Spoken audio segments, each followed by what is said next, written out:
Poonam Singh and you're watching Science Bug by Poonam Singh, my channel on YouTube. I'm here to teach you biology of class 10. Students, I've already started the chapter 8 of the NCERT book. The name of the chapter is How Do Organisms Reproduce?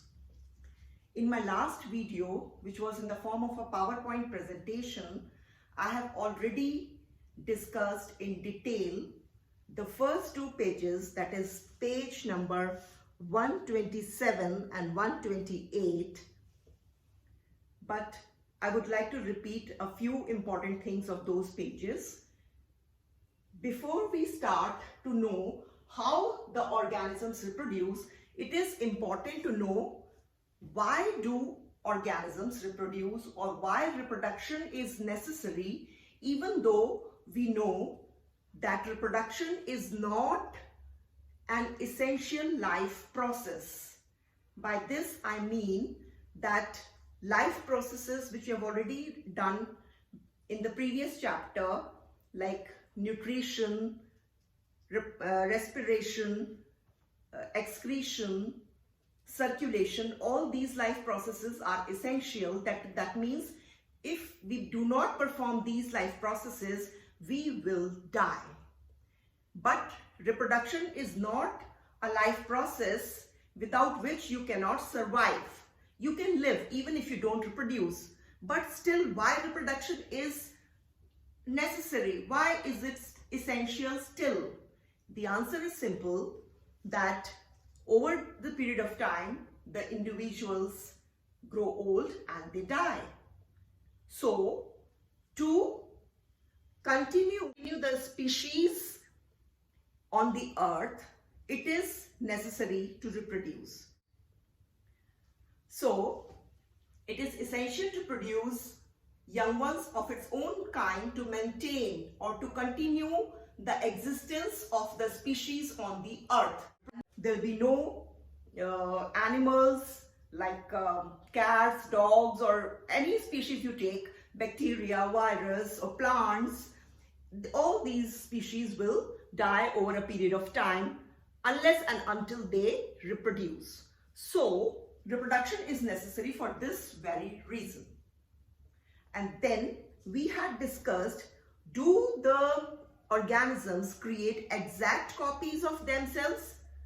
The answer is no. No, the individuals do not create exact copies of themselves. What do you mean by exact copies?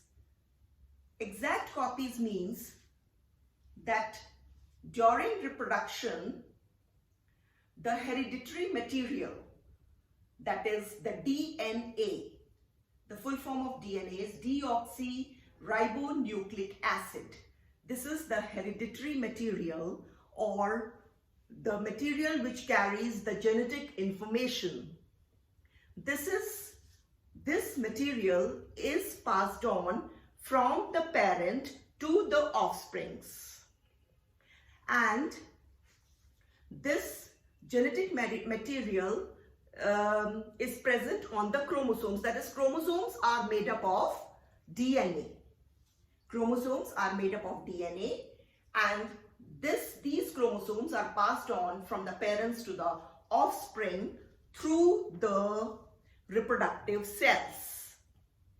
Right? Now, these DNA can also be passed on from one generation to the other without the presence of reproductive cells. And so, the reproduction is two types, that is, reproduction can be two types.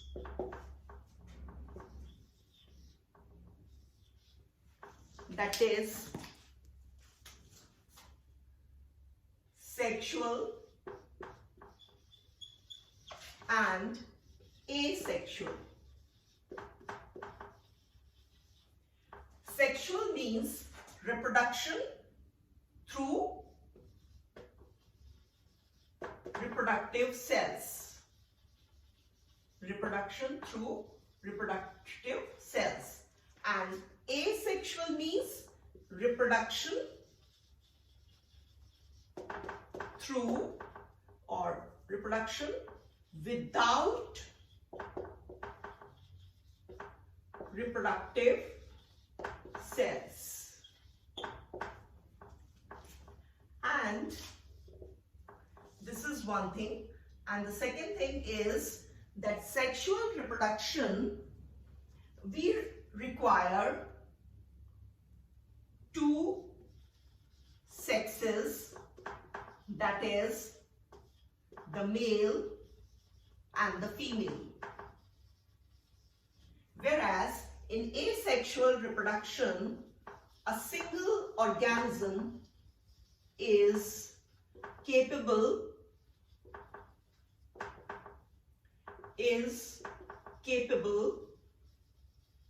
of reproducing.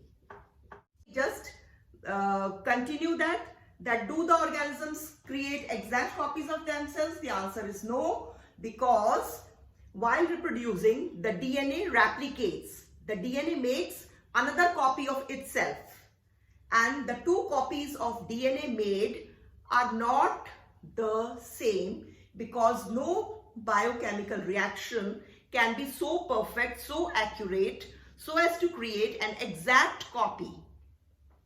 So certain changes happen, certain alterations happen while replication of DNA, while DNA making another copy of itself.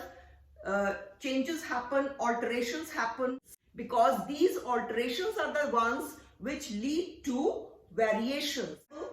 Among the humans, the offsprings of a parent or the siblings, they do not look alike.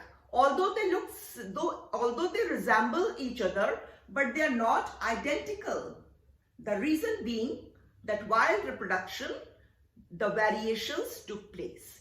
And these variations are important for the survival of the species. I'll tell you how. Suppose there were no variations, then what would have happened? All the individuals would have carried the same DNA in them, which would have led to similar or identical copies of the parents. The same characteristics with no difference at all in the habits, in the mannerism, in the body structure, or in for example, the immunity is concerned, or whatever feature, they will be exactly the same as of the parents. So what would happen then? Suppose there comes some adverse conditions on the earth. For example, as nowadays we hear so much about global warming, which is leading to changes in the temperature, changes in the weather, changes everywhere in the environment. So all this would finally, if this continues for a long period of time, then these changes would lead to adverse conditions. For example, it might become very hot one day. All the humans will die, or all the animals will die, or all the bacteria will die, or all the virus will die. But because of variations, the individuals carry certain characteristics which may be better than their siblings. For a very simple example for that, and that the example is of bacteria. For example, the bacteria, had they all been alike, they are surviving, suppose, at maximum at 50 degrees centigrade, and if the temperature rose above that, all the bacteria would die. But for the balance of the nature, the bacteria have to be there. So what happens? Due to variations, some bacteria might more tolerant to excessive heat. So when suppose the earth becomes very hot at one point of time after many millions of years, then the bacteria which have the variation of being heat resistant will be able to survive. The rest will die, but at least the species will continue to survive and grow and reproduce and exist on the earth. The same thing applies to all the organisms, whether plants or animals or humans. And this variation finally leads to what? Evolution. Why we say evolution? Because of these variations, an entirely new individual is created, which has an edge over the others, which is better adapted to the environment, So that is called evolution. Now, before I tell you about the different modes of reproduction, let me tell you that the first question that comes to our mind is, can a single organism reproduce on its own, or do we need one or many organisms for reproduction? Know that certain organisms contain reproductive cells which are known as sex cells or gametes,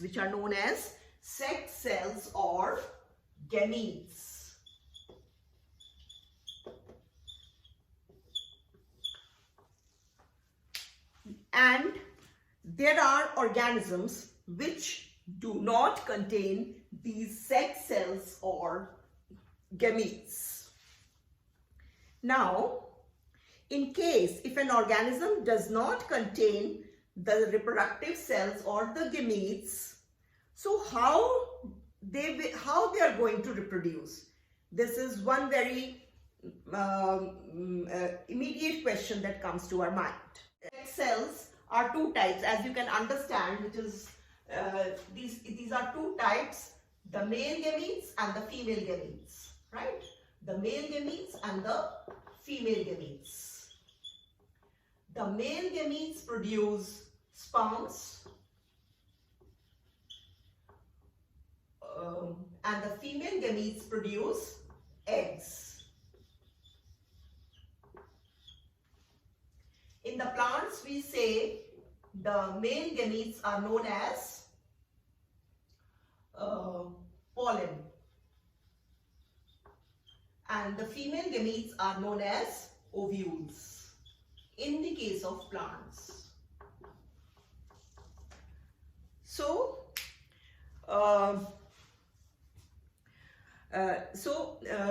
the ones which have the reproductive cells, they will reproduce by producing the eggs or the sperms, but which do not have the reproductive cells, how do they reproduce?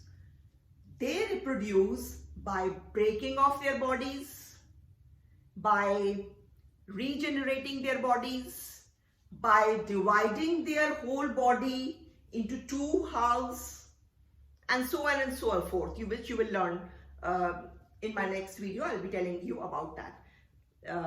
So now we have understood that there exist two types of reproduction. One reproduction is with the gametes, which is called sexual, and one is without the gametes, which is the asexual.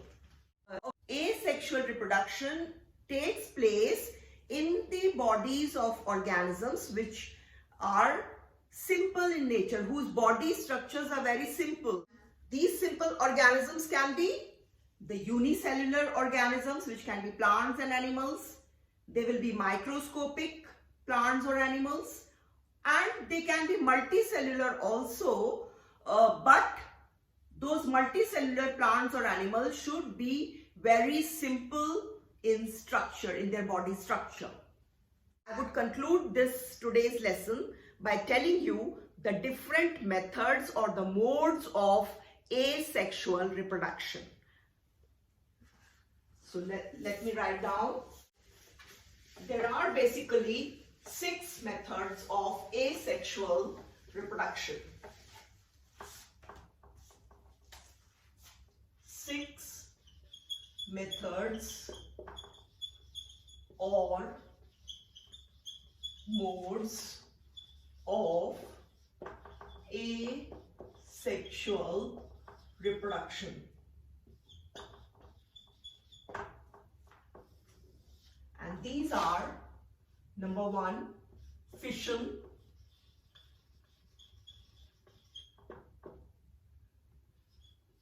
That is an organism's body dividing into 2 halves. We'll take this up later on in detail. Then spore formation.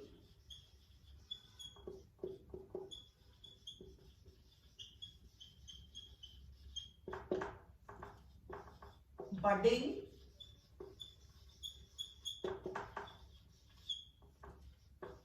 Vegetative reproduction.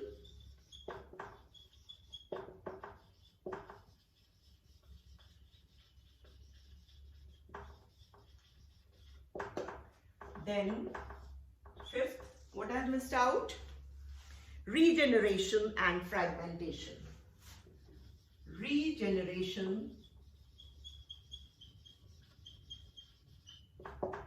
and 6th, fragmentation.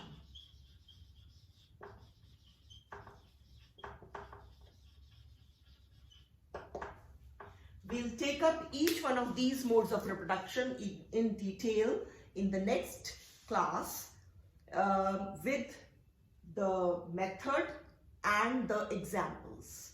This is all for today, children. I hope you like the lesson. If you like it, please subscribe and like my video, my channel Science Bug by Poonam Singh. Thank you.